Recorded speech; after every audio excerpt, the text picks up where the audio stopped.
اللہ پاک ہم سب کو توفیق نصیب فرمائے۔ نیکی کا کام بندہ کرتا ہے تو جیسے دنیا کے اندر آدمی کا ایک نام ہوتا ہے اور کچھ اس کے القابات ہوتے ہیں، مثلا ایک آدمی ہے، اس کا نام عبداللہ ہے، اس نے محنت کی، وہ ڈاکٹر بن گیا، ڈاکٹر ہونا اس کا ایک لقب ہے۔ اس نے محنت کی، وہ حافظ بن گیا، حافظ اس کا ایک لقب ہے۔ اس نے محنت کی، وہ انجینئر بن گیا، انجینئر ہونا اس کا ایک لقب ہے۔ ہر عمل کے ساتھ اس کے القابات جڑتے چلے جاتے ہیں، یہاں تک ہو جاتا ہے دنیا کے اندر کہ لوگ اس کے نام سے کم اس کے القاب سے زیادہ جانتے ہیں۔ بالکل اسی طریقے سے آسمان کے فرشتے جو بندوں کے نام ہوتے ہیں ان کے ساتھ ان کے القاب کے ساتھ ان کو یاد کرتے ہیں۔ آسمانوں کے اندر ہر بندے کے جو اعمال پہنچتے ہیں تو فرشتے صرف نام نہیں لیتے بلکہ وہ القابات سے یاد کرتے ہیں۔ وہ القاب اللہ نے قرآن میں ذکر فرمائے۔ فرشتے نیک آدمی کا لقب، کسی کا لقب ہوتا ہے یہ صادق، عبداللہ صادق، یہ وہ عبداللہ اللہ کا بندہ ہے جس کے اندر سچ کی صفت ہے، یہ وہ بندہ ہے جو امانت دار ہے، امین ہے، یہ وہ بندہ ہے جو ساجد ہے، سجدے کی حالت میں رہنے والا ہے، یہ وہ بندہ ہے جو رکوع کی حالت میں رہنے والا ہے، یہ وہ بندہ ہے جس کے اندر ایمان ہے، یہ وہ بندہ ہے جو توبہ کرنے والا ہے، اواب ہے، تواب ہے، اور یہ بندہ مومن ہے، یہ بندہ بر ہے۔ اس طرح کے بہت سارے القاب سے فرشتے اس کو آسمانوں میں یاد کرتے ہیں۔ اور اگر خدا نخواستہ ایک آدمی گناہوں کی عادت اپنے آپ کے ساتھ لگاتا چلا جاتا ہے تو آسمانوں کے اندر بھی اس کے نام کے ساتھ اس کے برے القابات کو بھی ذکر کیا جاتا ہے۔ یہ فلاں آدمی، اس کے ساتھ اس کا لقب ہوتا ہے فلاں آدمی فاجر، فلاں آدمی فاسق، فلاں آدمی ظالم، فلاں آدمی متکبر، فلاں آدمی خائن۔ یہ جتنی بری عادتیں ہیں جو بندہ دنیا کے اندر گناہ کرتا ہے، ہر گناہ کے ساتھ ایک لقب ہے جو اس کے ساتھ جڑتا چلا جاتا ہے، اور آسمان کے فرشتے اس کے نام کے ساتھ ساتھ اس کے القاب کو بھی ساتھ ساتھ ذکر کرتے ہیں۔ اگر نیکی کا کام کرتا ہے، ہر نیکی کی وجہ سے ایک بہترین لقب اس کو ملتا رہتا ہے، اور آسمان کے فرشتے اس کے نام کے ساتھ ان القابات کو بھی اس کے ساتھ یاد کرتے ہیں۔ اس لیے صرف یہ نہیں دیکھنا چاہیے کہ نیکی کرنے پر وقت کتنا لگا، نیکی تو چند لمحات میں ہو گئی، ختم ہو گئی، وہ وقت ہم نے نماز پڑھی 10 منٹ کے بعد ہماری نماز پوری ہو گئی، لیکن اس نماز پر جو برکات آئیں گی، جو اثرات آئیں گے، جو اللہ کی رحمتیں آئیں گی، جو اللہ پاک کی طرف سے خیر اور برکتوں کے فیصلے ہوں گے، جو ہماری اولادوں کے لیے ہوں گے، جو ہمارے محلے کے لیے ہوں گے، وہ ایک لمبی فہرست ہے۔ اور اللہ کے نیک بندے 20 سے زیادہ نفع کی چیزیں ہر نیکی کے ساتھ اس کو ذکر فرماتے ہیں، اور 20 سے زیادہ نقصان دینے والی چیزیں ہر گناہ کے ساتھ ذکر کرتے ہیں۔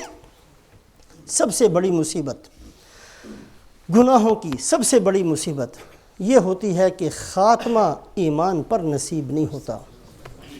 کہنا بڑا آسان ہوتا ہے کہ ہم مرتے ہوئے کلمہ پڑھ لیں گے، لیکن توفیق اللہ کی طرف سے اسی کو ملتی ہے جو بندہ ساری زندگی کلمے کی مشق کرتا رہتا ہے۔ اس لیے کہ رسول پاک علیہ الصلوۃ نے ارشاد فرمایا کہ تم قبروں سے اٹھو گے تحشرون کما تموتون، جس حالت میں موت آئی ہوگی اسی حالت میں بندہ قبر سے اٹھے گا۔ کلمہ پڑھتا ہوا مرا تھا تو کلمہ پڑھتا ہوا اٹھے گا، گناہ کی بات کرتے ہوئے مرا تھا تو گناہ کی بات کرتے ہوئے اٹھے گا، گناہ کرتے ہوئے مرا تھا تو گناہ کرتے ہوئے اٹھے گا، لبیک اللہم لبیک کہتے ہوئے مرا تھا تو تلبیہ پڑھتے ہوئے اٹھے گا، قرآن پڑھتے ہوئے مرا تھا تو قرآن پڑھتے ہوئے اٹھے گا، سجدے کی حالت میں موت آئی تھی تو سجدے کی حالت میں حشر ہوگا۔ فرمایا تحشرون کما تموتون، جب قبروں سے اٹھو گے تو اسی حالت کے اندر اٹھو گے جس حالت کے اندر موت آئی تھی، وتموتون کما تحیون، اور دیکھو یاد رکھنا موت اسی حالت میں آئے گی جیسے زندگی ہوگی۔ ناممکن ہے کہ ایک آدمی ساری زندگی گناہوں میں لگا رہے اور پھر وہ بزرگوں کی طرح اور نیک لوگوں کی طرح دنیا سے چلا جائے، بڑا مشکل ہے۔ جیسی زندگی ہوگی ویسے ہی اللہ کی طرف سے موت کا فیصلہ ہوتا ہے۔ نیکیوں کی برکات بہت ساری ہیں، ان میں سب سے بڑی برکت یہ ہے کہ اللہ پاک اس بندے کو دنیا سے جاتے ہوئے اس کا خاتمہ ایمان پر مقدر فرماتے ہیں۔ گناہ کی بڑی نحوستیں ہیں، اور سب سے بڑی نحوست یہ ہے کہ دنیا سے جاتے ہوئے کلمہ نصیب نہیں ہوتا۔ ملتان کے اندر پروفیسر ڈاکٹر نور احمد نور، شاید اب ان کا انتقال ہو گیا، بڑے مشہور تھے، نشتر میڈیکل کالج میں پروفیسر بھی تھے، ڈاکٹر بھی تھے، ہمارے مولانا اختر صاحب بھی ان کو جانتے ہیں۔ نیک آدمی تھے، بڑے نیک آدمی تھے۔ انہوں نے ایک چھوٹی سی کتاب میں خود اپنے ذاتی تجربات لکھے، کیونکہ ان کی ڈیوٹی، ان کا کام ہی ایسا تھا، ان کے ہاتھوں میں رات دن کوئی نہ کوئی مرتا تھا، ہر روز کسی نہ کسی کا انتقال، بالکل اخیر کے اندر جو مریض ہوتے ہیں ان کی وہ دیکھ بھال کرتے تھے۔ وہ لکھتے ہیں کہ میں نے اپنی آنکھوں کے سامنے 100 بندوں کو مرتے ہوئے دیکھا۔ عادت تھی جس حالت میں جس کا انتقال ہوتا تھا یہ جا کر اس حالت کو لکھ لیتے تھے۔ 100 بندوں کو میں نے اپنے سامنے مرتے ہوئے دیکھا۔ کہتے ہیں کہ 100 میں سے صرف 3 تھے جو لا الہ الا اللہ محمد الرسول اللہ پڑھا اور دنیا سے چلے گئے۔ 100 میں سے 97 ایسے تھے، یہ آج کل کے دور کا واقعہ ہے، بہت پرانے زمانوں کا نہیں، آج کل کے دور کا، جس زمانے میں ہم موجود ہیں۔ 100 میں سے 97 ایسے تھے کوئی مرتے ہوئے یہ کہہ کر مرا کہ فلانے کو میرے جنازے میں نہ آنے دینا، کوئی کہتے ہوئے گناہ کی بات کرتے ہوئے مرا، اور کئی واقعات تو انہوں نے لکھے بھی۔ لکھتے ہیں کہ میرا مریض تھا، چونکہ ڈاکٹر تھے بہت بڑے، گردے اس کے فیل ہو گئے اور بھی بہت ساری بیماریاں اس کے ساتھ، بالکل آخری وقت، لیکن بظاہر اس کے اندر کوئی ایسی چیز نہیں ہے کہ وہ زندہ رہ سکے، جان نہیں نکلتی، رنگ اس کا سیاہ ہونا شروع ہو گیا، آنکھیں اس کی باہر نکلنا شروع ہو گئیں، اور اس کی آواز گلے سے ایسی نکلنی شروع ہوئی جیسے کسی کا کوئی بندہ گلا دبا دیتا ہے، اور بڑی ڈراؤنی قسم کی آواز نکلتی ہے۔ گھر والے بھی انتظار میں کہ کب اس کی جان نکل جائے، اور جب وہ ایسی ڈراؤنی قسم کی آواز اور بڑی شدت سے وہ نکالتا تھا تو کہا کہ وارڈ کے اندر جو بہت سارے مریض تھے وہ میرے پاس آئے، جی ہم ٹھیک ہیں، ہم جا رہے ہیں گھر، ہم نہیں ہیں بیمار، وارڈ چھوڑ کر بھاگ گئے۔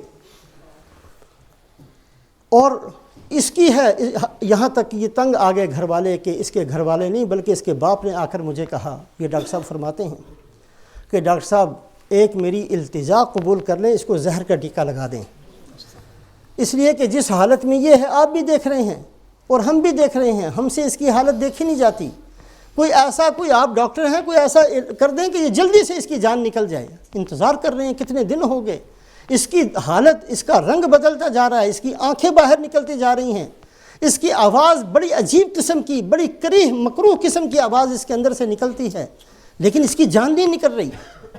تو ڈاکٹر صاحب کہنے لگے کہ والد تھے، جب اس نے یہ کہا تو میں نے کہا کہ ایسا تو ہم نہیں کر سکتے اور یہ کرنا جائز بھی نہیں ہے، لیکن آپ یہ بتاؤ کہ یہ آخر کیا کرتا کیا تھا، یہ کیوں اس کی یہ حالت ہوئی؟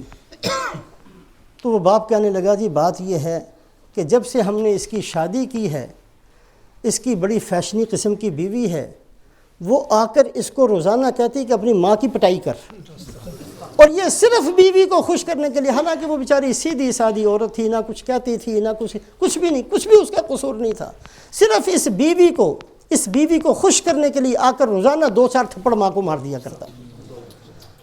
میں نے اس کو کئی دفعہ کہا بھی کہ بیٹا ہم تجھ سے کوئی کھانے کے لیے نہیں مانگتے، نہ کوئی کپڑے مانگتے ہیں، میں زندہ ہوں الحمدللہ، میں جیسے ہم نے تجھے پالا ہم اپنی ضرورت پوری کر سکتے ہیں، ہمیں تجھے کچھ نہیں چاہیے، لیکن ایسا نہیں کرنا چاہیے۔ اور یہ آگے سے جو ہے مجھے تو نہیں مارتا تھا، لیکن میری بات کو بھی نظر انداز کر کے اس نے اپنا یہ طریقہ نہیں چھوڑا، اور یہ اسی گناہ کی سزا ہے جس کی وجہ سے آج اس کی جان نکل نہیں رہی، اور اس کے گھر میں سے ہر بندہ یہ چاہتا ہے کہ جلدی مر جائے۔ 100 میں سے 3 نے کلمہ پڑھا، باقی 97 میں سے بہت سارے ایسے تھے اس حالت میں دنیا سے گئے۔ ایک اور مریض بالکل آخری وقت، جب بالکل آخری وقت ہوا تو ہسپتال نرسوں نے مجھے آواز دی، ڈاکٹر صاحب جلدی آئیں۔ میں بھاگا ہوا گیا، میں نے دیکھا، اندازہ ہو گیا کہ اب اس کا زیادہ وقت باقی نہیں ہے، تو نرس سے یہ کہا کہ اس کو انجیکشن لگا دو۔ اب نرس جب انجیکشن لے کر کہا کہ اس کے پاس پہنچی تو اس نے بہت غلیظ اور گندی قسم کی گالی اس نرس کو دی۔ وہ نرس تو ٹیکہ وہیں رکھ کے واپس چلی گئی، ڈاکٹر صاحب میں نے نہیں ایسے بندے کو ٹیکہ لگانا، آپ جانو آپ کا کام۔ ایسا اتنی گندی، اس کو یہ بھی نہیں پتا کہ عورت ہے اور ایسی گالی نکالتا ہے یہ۔ تو وہ ڈاکٹر صاحب کہتے ہیں کہ وہ انجیکشن میں نے پکڑا اور میں خود لگانے لگا تو اس نے مجھے بھی اس سے بھی زیادہ سخت گالی دی، اور گالی دیتے ہی اس کی روح نکل گئی۔ دنیا سے جاتے ہوئے سب سے آخری بات کیا، ایک گندی اور غلیظ گالی زبان سے نکلی ہے اور جان نکل گئی۔ یہ کہتے ہیں کہ میں نے ان کے گھر والوں سے پوچھا یہ ہے کیا چیز یہ؟ تو اس نے کہا جی کچھ بھی نہیں، اس کی عادت تھی بغیر گالی کے اس نے کبھی بات ہی نہیں کی۔ بعض لوگ عادت بنا لیتے ہیں، ہر بات سے پہلے گالی نکالیں گے پھر بات کریں گے، عادت ہوتی ہے کہ کئی لوگوں کو عادت تھی بس یہ۔ اللہ پاک ہم سب کی حفاظت فرمائے۔ یہ گناہ جو ہیں یہ 2-4 منٹ میں ختم نہیں ہوتے، اس کے اثرات ہیں، اس کی مصیبتیں ہیں، اس کی نحوستیں ہیں جو باقی رہتی ہیں، ہمارے مرنے کے بعد بھی باقی رہتی ہیں۔ ایک اور واقعہ کہ ایک وکیل صاحب، ان کا آخری وقت، اب وہ گھر والے تیمارداری کے لیے جاتے ہیں، 2-4 دن زندگی کے تھے باقی، جو بھی اس سے ملنے کے لیے جائے بھی اب کی طبیعت کیسی ہے، وہ کہتے ہیں وہ شفے کا کیا بنا؟ یہ جو زمینداروں کی لڑائیاں ہوتی ہیں زمینوں پر، اس کا شفا جو ایک مقدمہ ہوتا ہے، وہ شفا نمبر 2 کا کیا بنا؟ وہ کہتے ہیں میں تیری ماں بیٹھی ہوں، وہ شفا کا کیا بنا؟ وہ ماں منہ کو سب بھول کر وہ شفا پوچھ رہا ہر ایک سے۔ تو لوگوں نے کہا جی ڈاکٹر صاحب پتہ نہیں اس کے دماغ کو کچھ ہو گیا ہے، وہ تو ہماری بات کا جواب ہی نہیں دیتا۔ تو ڈاکٹر صاحب کہتے ہیں کہ میں نے بھی جا کر اس کو پوچھا بھائی طبیعت ٹھیک ہے؟ تو اس نے کہا جی وہ شفا نمبر 3 کا کیا بنا؟ یہی کہتے کہتے دنیا سے چلا گیا۔ جیسی زندگی گزرتی ہے اسی طریقے سے موت آتی ہے۔ اگر زندہ رہتے ہوئے نیکیوں کی عادت نہیں بنائی ہے اور گناہوں کی عادت پکی ہو گئی ہے، رات کو بھی گناہ، دن میں بھی گناہ، اٹھتے ہوئے بھی گناہ، سوتے ہوئے بھی گناہ، تو یہ مصیبتیں، اللہ ہم سب کی حفاظت فرمائے، یہ مصیبتیں باقی رہتی ہیں۔ گناہ تو 2-4 منٹ کر کے بندہ ختم ہو جاتا ہے، گناہ ختم ہو گیا، لیکن گناہ کی نحوست باقی ہے، گناہ کے اثرات باقی ہیں، گناہ کی محرومیاں باقی ہیں، اللہ کی نگاہ سے جو گر گیا ہے یہ مصیبت باقی ہے۔ اسی طریقے سے نیکی کے فوائد باقی رہتے ہیں۔